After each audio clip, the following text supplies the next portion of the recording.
नमस्कार, आप देख रहे हैं स्मरणीय समाचार न्यूज और मैं हूं आपके साथ आरती सिंह आजाद। डालते हैं नजर आज की खास खबरों की ओर। प्रदेश में आगामी विधानसभा चुनाव जैसे जैसे नजदीक आते जा रहे हैं वैसे वैसे राजनीति भी करवटें बदल रही है।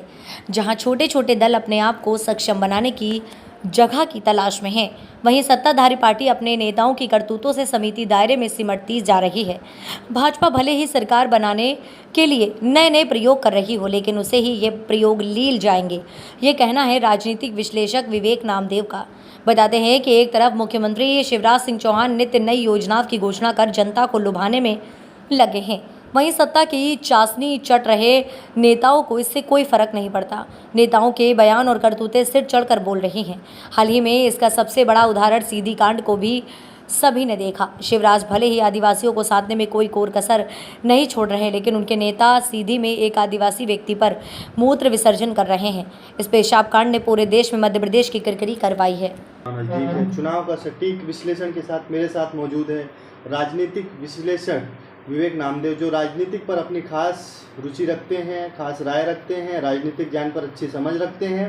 उनसे विधानसभा 2023 पर चर्चा करते हैं। इस बार चुनाव में क्या होने वाला है, किस तरह का माहौल देखने को मिलेगा, किस प्रकार की रणनीति तैयार की जा रही है। सर, पहले तो आपको बहुत बहुत स्वागत हमारे चैनल पे। लगातार आप समाज सेवा के रूप में भी कार्य करते आ रहे हैं और राजनीतिक में भी सक्रिय हैं। किस प्रकार का रुझान देखने को मिल रहा है इस बार 2023? सबसे पहले तो नमस्कार आप लोगों को। इस बार जो विधानसभा के चुनाव हैं पिछले 4 चुनावों के मुकाबले थोड़े से भिन्न हैं, क्योंकि इस बार किसी भी पार्टी को ज़्यादा मेहनत करने की ज़्यादा ज़रूरत है। उसका कारण एक ये है कि विधानसभा चुनाव में इस बार शिवराज सिंह चौहान जी की जो सरकार है वो कुछ खास करना चाहती है। उसका रीज़न ये है, अगर अभी की स्थिति में चुनाव हो जाते हैं, अगर आप देखेंगे मध्य प्रदेश विधानसभा में 2023 के जो चुनाव हैं वैसे तो नवंबर में होने वाले हैं, आचार संहिता लगभग सितंबर के एंड में अक्टूबर के आसपास लग जाएगी।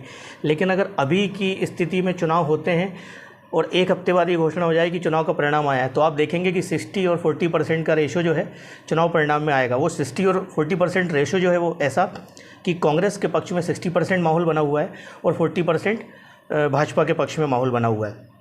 लेकिन इन सब के बावजूद भी अभी भाजपा सरकार निरंतर प्रयास इस बात को लेकर कर रही है कि कैसे भी करके इस बार वो सरकार अपनी दोबारा से बनाए, और बनती है तो 5वीं बार फिर से वो सत्ता में आएगी।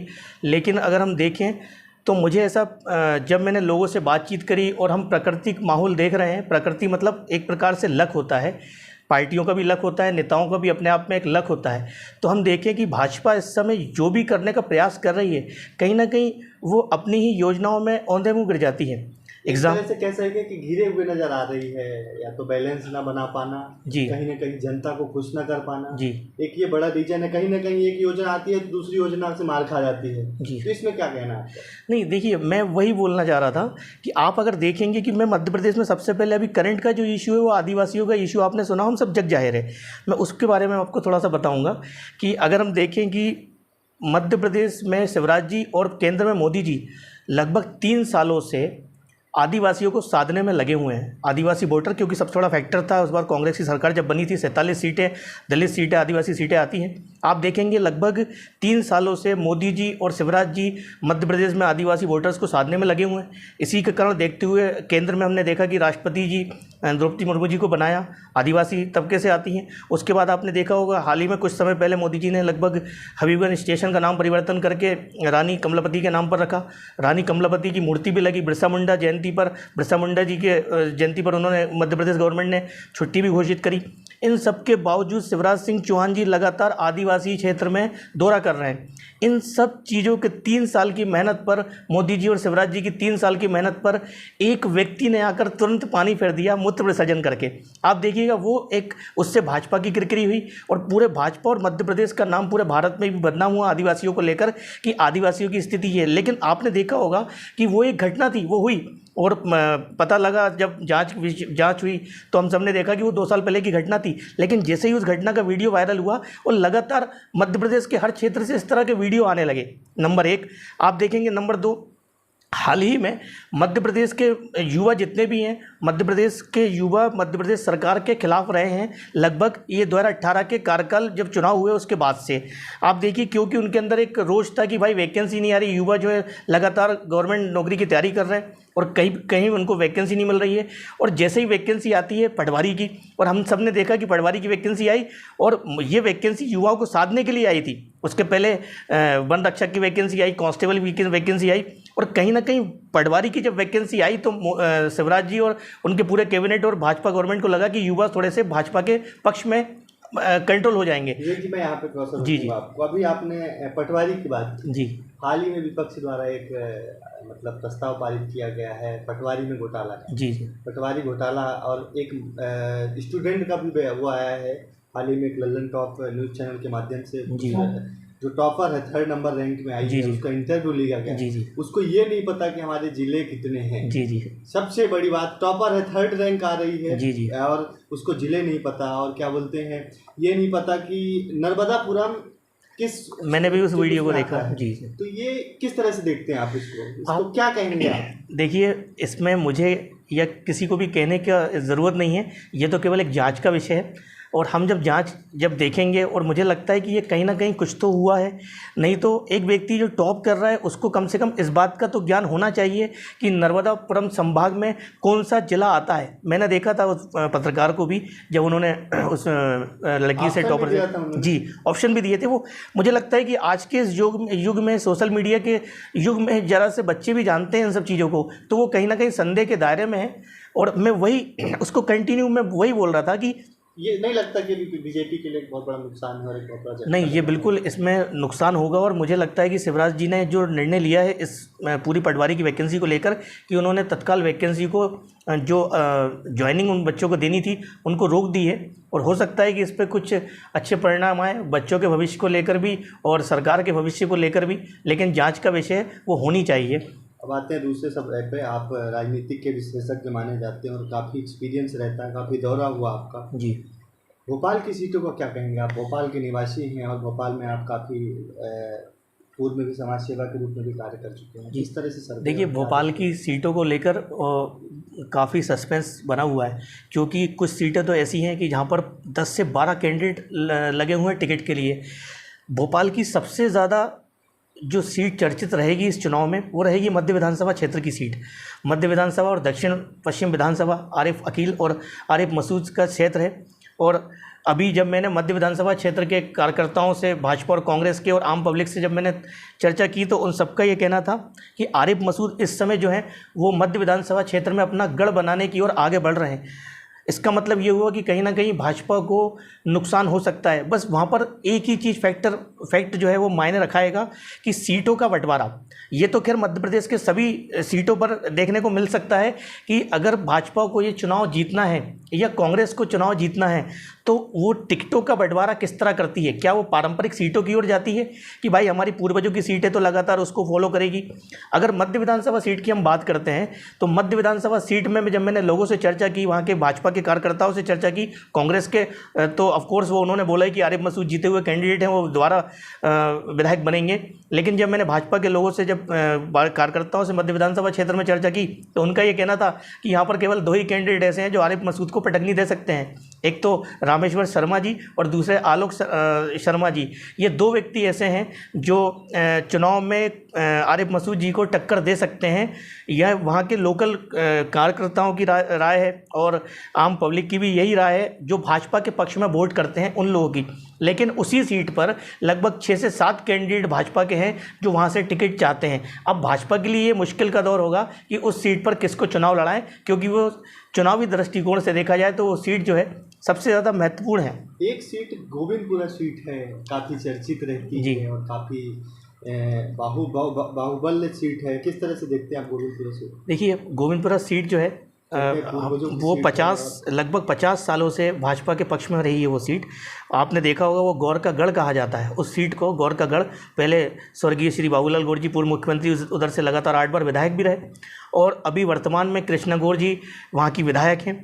लेकिन आप देखेंगे तो मैंने जब वहाँ के लोगों से चर्चा की, देखिए एंटी इनकम्बेंसी का माहौल सब जगह है, लेकिन व्यक्तिगत रूप से कोई विधायक अगर वहाँ पर चर्चित है तो वो अपने कामों की वजह से चर्चित है। ओवरऑल कृष्णा गौर जी का माहौल अच्छा बना हुआ है। अगर वहाँ से उन्हें दोबारा से टिकट मिलता है, ऐसा की संभावना लगभग जताई जा रही है कि वहीं से चुनाव लड़ेंगी। अगर वो चुनाव लड़ती हैं तो निश्चित रूप से वहाँ का सर्वे जो मुझे बताता है उन्हें कोई अभी हरा नहीं सकता है। हालांकि वहाँ पर कुछ कांग्रेस के नेताओं ने, वरिष्ठ नेताओं ने अपने अपने हिसाब से वहाँ पर अपना गढ़ जमाना और तैयारी करना चालू कर दी है। उसमें से एक आप देखेंगे रविंद्र साहू जी जो हैं कांग्रेस के झूमर वाले, वो नेता वहाँ से लगे हुए हैं टिकट के लिए और सक्रिय हैं। हाल ही में वो सलकनपुर की यात्रा पर महिलाओं को ले जा रहे हैं। इसकी वजह से अभी हमने देखा कि 2 दिन पहले भाजपा और कांग्रेस के कार्यकर्ताओं में आपस में झड़प की स्थिति भी बनी थी। तो वो भी एक पॉइंट हो सकता है कि वहाँ से उनको टिकट दिया जा सके। इस बार किससे कितनी सीट मिलेगी, क्या कुछ सर्वे आपको? देखिए, इस बार मैंने आपको शुरू में स्टार्टिंग में ये बताया कि सर्वे जो है, सर्वे कुछ भी हो, अभी अगर चुनाव हो जाते हैं तो 60 और 40% का रेशियो है। कांग्रेस के पक्ष में 60% और भाजपा के पक्ष में 40% जो सीटें हैं वो मिल सकती हैं। लेकिन इन सब के बावजूद भी 20 सालों से भाजपा मध्य प्रदेश में शासन कर रही है। हम देखेंगे 2003 में पूर्व मुख्यमंत्री उमा भारती जी ने एक तरफा चुनाव दिग्विजय सिंह जी को हराया था। 10 सालों के उनके राज को उन्होंने चुनौती दे करके 173 सीटें, 230 सीटों में से 230 सीटों में से 173 सीटों के साथ प्रचंड बहुमत के साथ वो सत्ता में उन्होंने वापसी कराई थी भाजपा को। उसके बाद शिवराज जी, उसके बाद 8 में चुनाव हुए, 13 में चुनाव हुए और 18 में भी चुनाव हुए। जब 18 में चुनाव हुए तो पेच फंस गया और आप देखेंगे पेच अभी भी इसी तरह से फंसेगा। अगर हम ये कह दें कि एक तरफा कांग्रेस चुनाव में प्रचंड बहुमत से सत्ता में वापसी करेगी तो ये बिल्कुल भी कहना मुश्किल है और ऐसा होगा भी नहीं। जैसा कि देखा गया है कि भारतीय जनता पार्टी के भी कई गुट हैं, कांग्रेस के भी कई गुट हैं जी। सिंधिया गुट जो अभी पूर्व में ही जिसकी वजह से सरकार बनी थी जी, इस बार किस प्रकार का रेशियो रहेगा? सिंधिया ग्रुप भी एक्टिव है और काफ़ी चुनावों की टिकटों की डिमांड कर रहा है। देखिए, सिंधिया गुट सबसे ज़्यादा सक्रिय अगर माना जाता है तो वो चंबल बेल्ट में माना जाता है और बुंदेलखंड में भी है। हालांकि सभी जगह उनके समर्थक हैं, समर्थक मंत्री हैं, वर्तमान में विधायक हैं। 22 विधायकों को वो लेकर के भाजपा ज्वाइन करे थे। अगर आप देखेंगे भाजपा के लिए वो एक प्रकार से गले की हड्डी बनी हुई है। उसका रीज़न ये है कि उन 22 विधायकों को कहीं ना कहीं फिट तो करना ही पड़ेगा क्योंकि वो सिंधिया समर्थक माने जाते हैं। और अगर उन 22 विधायकों को उनकी पारंपरिक सीटों से वापस टिकट दिया जाता है तो आप देखेंगे कि वहाँ पर जो लोकल भाजपा का ज़मीनी स्तर का कार्यकर्ता है, जो टिकट की आस में बरसों से मेहनत कर रहा है और बुंदेलखंड में भी है। हालांकि सभी जगह उनके समर्थक हैं, समर्थक मंत्री हैं, वर्तमान में विधायक हैं। 22 विधायकों को वो लेकर के भाजपा ज्वाइन करे थे।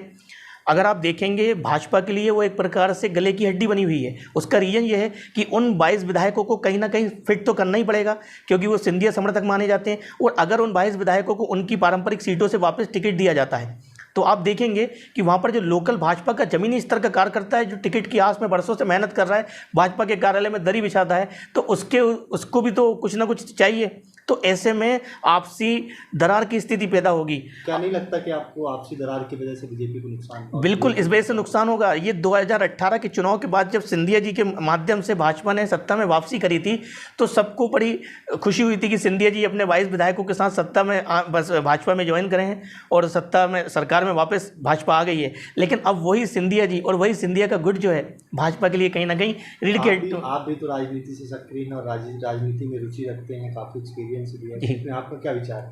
नहीं, मैं आपको अपना एक विचार वही बता रहा हूँ कि सिंधिया जी का कुछ नहीं होगा। सिंधिया जी बहुत अच्छे और सक्रिय नेता हैं। वो केंद्र में जिस पोजीशन पे हैं वो हमेशा रहेंगे, लेकिन स्थिति उनके कार्यकर्ताओं की बिगड़ेगी आने वाले समय में, ऐसा मुझे फील होता है। और वहाँ पर जब मैंने लोकल कार्यकर्ताओं, उनके क्षेत्रीय विधायकों से जब वहाँ से टिकट लिया है उन्होंने, जब मैंने बात करी उन लोगों से तो उन्होंने यही बोला कि भाई सिंधिया जी के जो विधायक हैं उनको टिकट मिलेगा, लेकिन फिर भाजपा के विधायक जो हैं वो कहाँ जाएंगे? भाजपा की जो टिकट की आस में जो लगे हुए इतने सालों से वो कहाँ जाएंगे? कहीं ना कहीं अभी देखिएगा थोड़े दिन पहले ग्वालियर में इमरती देवी जो हैं वो कहीं ना कहीं 2-3 उनकी बयान ऐसे आए हैं जो कांग्रेस के पक्ष में जाती हुई दिख रही है। ऐसा लग रहा है कि वो नाराज होकर कहीं ना कहीं कांग्रेस में ना चली आए। तो ऐसी स्थिति 2023 के चुनाव के बाद या हो सकता है उसके पहले भी देखने को मिलेगी कि कई सिंधिया जी के समर्थक मंत्री विधायक जो हैं हो सकता है वो कहीं ना कहीं अंदर ही अंदर अपना विकल्प तलाशें। अगर टिकट नहीं मिलता है तो टिकट मिलता है तो कोई बात नहीं, हार जीत उनके कामों और भविष्य पर निर्भर करती है। लेकिन अगर उनकी स्थिति ऐसी होती है कि टिकट नहीं दिया जाए तो आज की तारीख में मुझे नहीं लगता है कि कोई भी व्यक्ति आज की तारीख में एक दल और एक व्यक्ति को फॉलो करता है, वो अपॉर्चुनिटी देखता है। बस यही स्थिति सिंधिया जी की गुट की हो सकता है आने वाले समय में हो।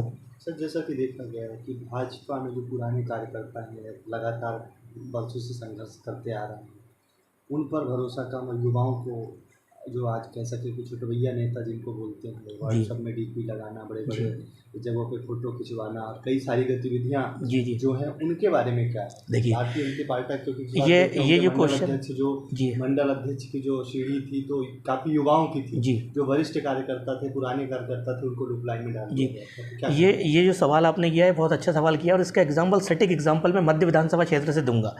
आप मध्य विधानसभा को नज़र में रखिएगा, और लेकिन पूरे मध्य प्रदेश का राउंड लगाइएगा इस आंसर के माध्यम से।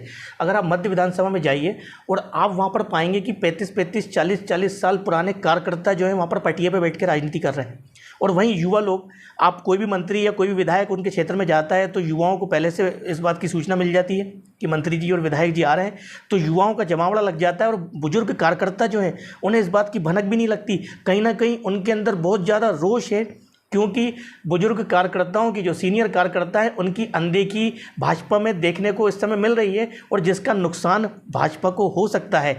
लेकिन ये कहानी कैसे शुरू हुई आप देखेंगे। प्रदेश अध्यक्ष युवा BD शर्मा जी को बनाया गया, उन्होंने अपने पूरे प्रदेश में, पूरे जिलों में युवा लॉबी बिठाई अध्यक्ष के रूप में।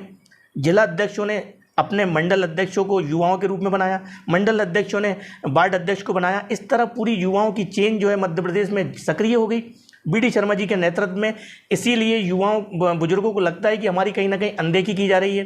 और जब ये बात उठी थी कि मध्य प्रदेश से BD शर्मा जी को अध्यक्ष पद से हटाया जा सकता है, तो जब मेरी कई लोगों से चर्चा हुई तो उनका यही कहना था कि भाई, जब आप बुजुर्गों की, सीनियर कार्यकर्ताओं की अनदेखी करेंगे तो आपको ये परिणाम भुगतने पड़ सकते हैं। लेकिन वो फिर मामला ठंडा हुआ। केंद्र के कुछ सीनियर नेताओं ने और आदरणीय अमित शाह गृह मंत्री जी ने आकर के इस सारी अफवाहों पर विराम लगाया कि उनकी कुर्सी जा सकती है। लेकिन ये आप देखेंगे कि बुजुर्गों को कहीं ना कहीं, जो सीनियर कार्यकर्ता हैं, उनकी अनदेखी भाजपा को कहीं ना कहीं खल सकती है। आपने भी प्रदेश अध्यक्ष की बात की, हाल ही में बहुत हल्ला था और सोशल मीडिया में था प्रदेश अध्यक्ष को हटाया जाए, कई लोग बधाई भी दे चुके थे। प्रदेश अध्यक्ष खुद चुनाव लड़ने की लालच रख रहे हैं, इस बार क्या लगता है कि आपको? देखिए, प्रदेश अध्यक्ष जो हैं वो हमेशा से चुनाव लड़ने के लिए लालसा तो रखते ही। पिछले 2018 के चुनाव की बात करें तो एक मामला उठा था, आप मीडिया पत्रकार बंधु ने उठाया था कि गोविंदपुरा सीट से माननीय प्रदेश अध्यक्ष BD शर्मा जी चुनाव लड़ना चाहते थे, लेकिन वो जो भी आपसी जो भी रहा हो तालमेल उनको टिकट नहीं मिला। लेकिन अभी वो सांसद के पद पर हैं और प्रदेश अध्यक्ष भी हैं, तो अभी उनकी जिम्मेदारी तो ये है कि वो कहीं ना कहीं सत्ता में भाजपा को वापस लेकर के आए। लेकिन मैंने अभी आपसे जब स्टार्ट किया था इंटरव्यू, तो मैंने ये भी कहा था कि कहीं ना कहीं इस बार लक फैक्टर काम करेगा। मैंने लक फैक्टर की बात बहुत से कारणों से करी थी।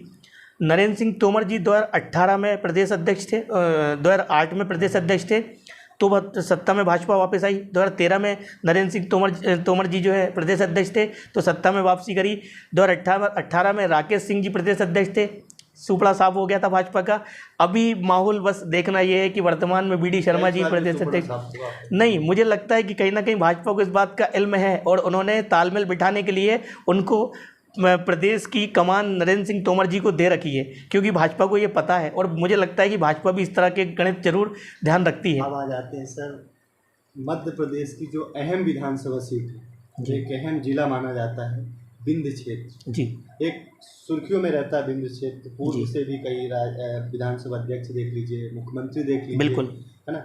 इस बार क्या रहेगा वैसे विधानसभा का? काफ़ी नाराजगी भी व्यक्त है बीजेपी के खिलाफ। देखिए, जो विधायक को देख लीजिए, मैयर विधायक लेके आ गए। आप देखिएगा, आप बात कर रहे हैं नारायण त्रिपाठी जी की। नारायण त्रिपाठी जी का जब से 2018 के चुनाव हुए हैं, आप देखिएगा वो एक बार भाजपा में, फिर कांग्रेस में, एक बार भाजपा में, फिर वो कांग्रेस में, इस तरह से नारायण त्रिपाठी जी का चलता रहा। और कहीं ना कहीं मुझे ये देखा, उनकी व्यक्तिगत मतलब भावशैली देखी जाए और वहाँ के क्षेत्रीय लोगों की भाषा और उन लोगों को देखा जाए, तो हमें ये लगता है कि नारायण त्रिपाठी जी इस बार जो पार्टी बनाएंगे, कहीं ना कहीं भाजपा को उसका नुकसान हो सकता है, क्योंकि उन्होंने इस बात की हाल ही में घोषणा करी है कि वो 19 सीटों पर चुनाव लड़ेंगे। समय नरेंद्र सिंह तोमर जी से भी पूछा गया मीडिया पत्रकार बंधुओं के माध्यम से, तो उन्होंने बोला कि ये व्यक्तिगत मामला है और हम इस तरह को अंदर ही अंदर सुलझा लेंगे, इस तरह की उन्होंने प्रतिक्रिया दी थी। लेकिन नारायण त्रिपाठी जी अगर पार्टी बनाते हैं तो उसका नुकसान भाजपा को ही होगा, क्योंकि विंध्य क्षेत्र भाजपा का एक प्रकार से एक टाइम पर गढ़ माना जाता था, वर्तमान में भी गढ़ है ऐसा। सर अभी हाल ही में सीधी कांड हुआ है जिससे एक वर्ग को साधने के लिए कई वर्ग नाराज हुए। जी। कहीं ना कहीं ब्राह्मण का घर तोड़ा गया। कई लोगों ने बताया कि ब्राह्मण समाज भी सक्रिय हुआ और लगातार इसका विरोध भी जाहिर करा। ब्राह्मण समाज किस प्रकार से मतलब भारतीय जनता पार्टी को हावी हो सकता है और किस प्रकार से नुकसान पहुंचा सकता है? देखिए, मैंने अभी आपसे शुरू में स्टार्टिंग में चर्चा करी सीधी कांड को लेकर, और सीधी कांड को मैं सीधे सीधे BD शर्मा जी से जोड़ूंगा, लिंक करूंगा। वो ऐसे कि आदिवासियों को साधने के लिए भाजपा 3 साल से लगी हुई थी। एक मूत्र विसर्जन कांड होता है और वो इत्तेफाक से वो ब्राह्मण जाति का निकलता है, प्रवेश शुक्ला, और बुलडोज़र भी उनके घर पे चलाया गया और कई धाराओं में उनके ऊपर कार्रवाई चल रही है। जब ये सब माहौल मध्य प्रदेश में बना तो हमने देखा कि ब्राह्मण समाज के लोगों में उनके सरकार के इस कार्यक्रम को लेकर के नाराज़गी थी। इसका फ़ायदा सीधे सीधे BD शर्मा जी को हुआ। वो ऐसे, मुझे ऐसा लगता है कि BD शर्मा जी के ऊपर जो अध्यक्ष पद की गाज गिरने वाली थी वो ना गिराई, क्योंकि उनको ऐसा लगता था कि अगर BD शर्मा जी की कुर्सी भी यहाँ से छीन लेते हैं तो जो ब्राह्मण अभी एक प्रकार से भाजपा के खिलाफ माहौल बना रहे हैं, वो उस कांड को लेकर के ऐसा ना हो कि BD शर्मा जी के अध्यक्ष पद छीनने के बाद भी ये पूरा का पूरा ब्राह्मण समाज जो एक ना हो जाए। हालांकि ये सब जाति गणित का विषय है, चुनाव का विषय है, लेकिन ऐसा कुछ भारी नुकसान ऐसा मुझे लगता है होगा, ये तो आने वाले चुनाव परिणाम में पता लगेगा। ये थी राजनीतिक चर्चा। आप भी काफ़ी सक्रिय हैं, आगामी राजनीतिक में एंट्री मारेंगे कभी किसी विधानसभा से, ऐसा कुछ सोचा है कि आपने या कुछ ऐसा? नहीं, देखिए, ये तो मैं एक चुनावी विश्लेषण करता हूँ और मैं पब्लिक से मध्य प्रदेश में अधिकतर हर ज़िलों में जाता रहता हूँ और जुड़ा रहता हूँ। तो ये मैंने जितनी भी आज आपके माध्यम से वक्तव्य रखा है, ये मैंने जनता की राय रखी है और मैं भी चाहता हूँ कि मध्य प्रदेश में चुनाव हो। मैं बस मध्य प्रदेश की जनता को एक संदेश देना चाहूँगा, चुनाव में सरकारें किसी की भी बने, लेकिन हम सबको मध्य प्रदेश की जनता होने के नाते, पब्लिक होने के नाते, हम सबको ज़्यादा से ज़्यादा संख्या में वोट डालना चाहिए। वो हमारा परम अधिकार है। बस मैं इतना ही कहना चाहूँगा। और राजनीति एंट्री के लिए मैं अभी इतना सक्षम नहीं हूँ और ना ही मेरे में इतनी रुचि है। मैं अपना काम करता हूँ पर्यावरण को लेकर, बाकी इसके अलावा मुझे कोई ऐसा मतलब मेरी ऐसी कोई पसंद नहीं है। ठीक है विवेक जी, बहुत बहुत धन्यवाद समय देने के लिए। फिलहाल इतना ही। खबरें भी और भी हैं, बने रहे हमारे साथ और देखते रहें स्मरणीय समाचार न्यूज़। नमस्कार।